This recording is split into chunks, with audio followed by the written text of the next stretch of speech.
तसलीस Canada की तरफ से हम आपको वेलकम कहते हैं और यीशु मसीह की मोहब्बत में आपको सलाम भी अर्ज़ करते हैं। आज हम कलाम मुक़द्दस में से मोहब्बत के बारे कुछ बातें सीखने जा रहे हैं। आप जानते हैं कलाम मुक़द्दस बड़ी खूबसूरती से बताता है कि खुदा मोहब्बत है और जिसने खुदा से मोहब्बत रखी है वो डेफिनेटली इंसानों से भी मोहब्बत रखेगा। क्यों? क्योंकि यूहन्ना के ख़त में बड़ी खूबसूरती से ये हुक्म दिया गया है कि आपस में मोहब्बत रखो। और फिर यूहन्ना के ख़त में ही कहा गया है आओ हम एक दूसरे से मोहब्बत रखें। और ख़ूबसूरत बात है, मोहब्बत इसमें नहीं है कि हमने उससे प्यार किया पहले, बल्कि ये कि खुदा ने हमसे पहले प्यार किया है। और इसी बात का इजहार यूहन्ना की इंजील उसके तीसरे बाब की 16वीं आयत में बड़ी खूबसूरती से बयान किया गया है। क्योंकि खुदा ने दुनिया से ऐसा प्यार किया, ऐसी मोहब्बत की कि उसने अपना इकलौता बेटा बख्श दिया, ताकि जो कोई उस पर ईमान लाए वो हलाक ना हो बल्कि हमेशा की ज़िंदगी पाए। और इस हमेशा की ज़िंदगी को पाने के लिए हमें यीशु से मोहब्बत रखना बहुत ज़रूरी है। देखिए, खुदा बाप ने अपने बेटे को हमारी मोहब्बत में उसने इस दुनिया में भेजा ताकि हमारे लिए दुख सके। और अगर हम उस मोहब्बत का इजहार नहीं करते तो फिर कहीं ना कहीं गड़बड़ ज़रूर है। और जब हम अपनी मोहब्बत को कम कर लेते हैं तो फिर मुकाशवा की किताब के दूसरे बाब में खुदा शिकवा भी करता है कि मुझे तुझसे ये शिकायत है कि तूने मुझसे पहली सी मोहब्बत छोड़ दी है।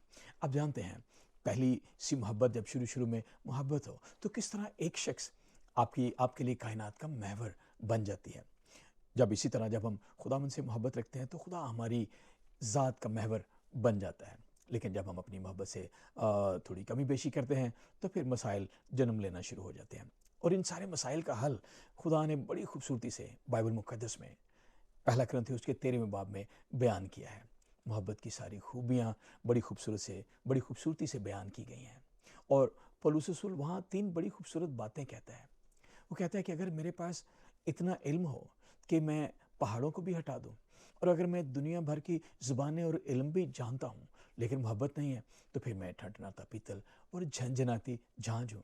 और फिर वो कहता है कि मैं अपना सारा माल गरीबों को भी दे दूँ, अपना बदन जलाने को भी दे दूँ, और मोहब्बत ना रखूँ तो उसका कोई फ़ायदा नहीं है। आगे फिर वो मोहब्बत की खूबियाँ बड़ी खूबसूरती से बताता है। मोहब्बत मेहरबान है, वो दूसरों का भला चाहती है। इसी तरह बेशुमार बातें लिखी गई हैं। और बिल्कुल आखिर में वो आयत जो है वो निचोड़ है मोहब्बत का। वहाँ पौलुस रसूल बयान करते हैं कि गर्ज़, ईमान, उम्मीद, मोहब्बत तीनों दायमी हैं।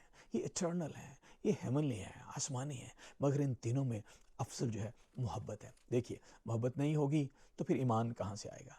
ठीक है, मोहब्बत नहीं होगी तो फिर उम्मीद कहाँ से आएगी? इसलिए फिर से दोबारा जाता हूँ मैं यूहन्ना के ख़त में, जहाँ पे यूहन्ना रसूल फरमाते हैं, इसलिए आओ हम एक दूसरे से मोहब्बत रखें, क्योंकि मोहब्बत का यही असूल है कि एक दूसरे की बेहतरी चाहें।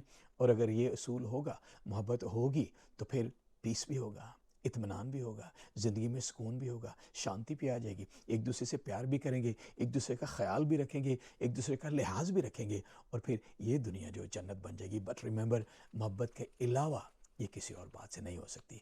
मेरी दुआ है आपके लिए भी और अपने लिए भी और सबके लिए जो भी इस बात को सुनते हैं कि यकीनन खुदा मोहब्बत है, और जिसमें मोहब्बत है उसमें खुदा की ज़िंदगी भी है। आइए इस मोहब्बत को अपनी ज़िंदगी में बरकरार रखें और एक दूसरे से मोहब्बत रखें। God bless you. Thank you so much.